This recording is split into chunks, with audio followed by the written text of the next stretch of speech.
এবং সবাইকে তিনি আহ্বান জানিয়েছেন যে যে নির্বাচনী অঙ্গীকার ইস্তেহার দেওয়া হয়েছে সেটা বাস্তবায়নে সবাইকে সর্বাত্মক চেষ্টা করতে হবে।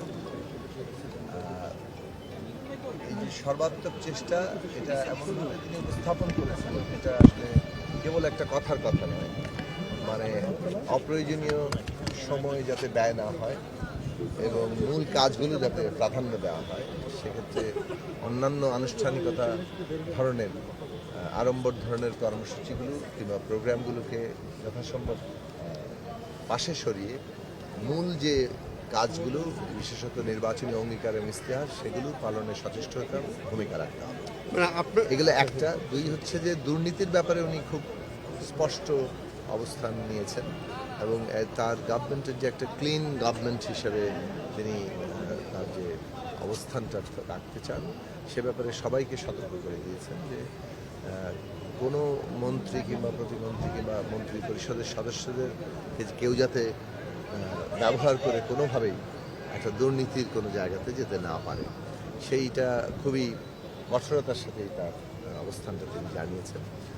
এবং মূলত আজকে যে বিষয়গুলো নিয়ে আলোচনা হয়েছে সে তার মধ্যে আশু যে আগামীকাল থেকে রমজান শুরু হচ্ছে সেখানে মানুষকে কিভাবে স্বস্তিতে রাখা যায়, দ্রব্যমূল্য থেকে শুরু করে মানুষের বিদ্যুতের চাহিদা, অন্যান্য সব দিক থেকে সবগুলো পরিবেশ যাতে ঠিক রাখা যায় সেই বিষয়টা এখন সবারই প্রায়োরিটি, সবার অগ্রাধিকার এই জায়গায়। পাশাপাশি স্বল্পমেয়াদী, মধ্যমেয়াদী, দীর্ঘমেয়াদী যে নির্বাচনী অঙ্গীকার বাস্তবায়নের জন্য প্রস্তুতি এবং দ্রুত পদক্ষেপ নেওয়ার জায়গাতে পৌঁছানোর বিষয় বলেছেন।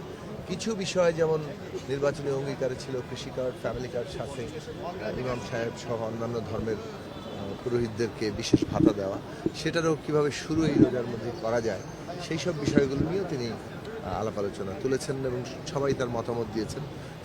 এবং স্থানীয় নির্বাচনের বিষয় নিয়েও এখানে উঠেছে, কত দ্রুততম সময় স্থানীয় নির্বাচনের দিকে যাওয়া যায়। তো এই বিষয়গুলোতে খুব দ্রুতই হয়তো সিদ্ধান্ত আসবে। আর সরকারের দিক থেকে মাননীয় প্রধানমন্ত্রী 180 দিনের একটা কর্মসূচি পরিকল্পনা তুলে ধরবেন এবং সেইটা অনুযায়ী সরকারের মানে আপনার মিনিস্ট্রি নিজস্ব যে মিনিস্ট্রি সেইখানে সেটা তো মূল মাদার মিনিস্ট্রি একটা, এই যে অর্থনৈতিক অবস্থা, কর্মসংস্থান ইত্যাদির জন্য এটার একটা বড় ভূমিকা আছে। আপনার মিনিস্ট্রির কোনো পরিকল্পনা আজকে অর্থ মন্ত্রণালয়ে আসলে আমরা প্রাথমিকভাবে পরিচিত হয়েছি সবার সাথে। আগামীকাল পরিকল্পনা মন্ত্রণালয়ে সকালে এই পরিচয় আবার ঘটবে এবং আমরা আশা করি খুব দ্রুত আগামীকালের মধ্যেই অগ্রাধিকারগুলো কী সে বিষয়ে মাননীয় মন্ত্রী মহোদয় সহ নিশ্চয়ই একটা দিক নির্দেশনা তৈরি হবে এবং সেই অনুযায়ী আমরা কাজগুলো এগিয়ে নিয়ে যাব।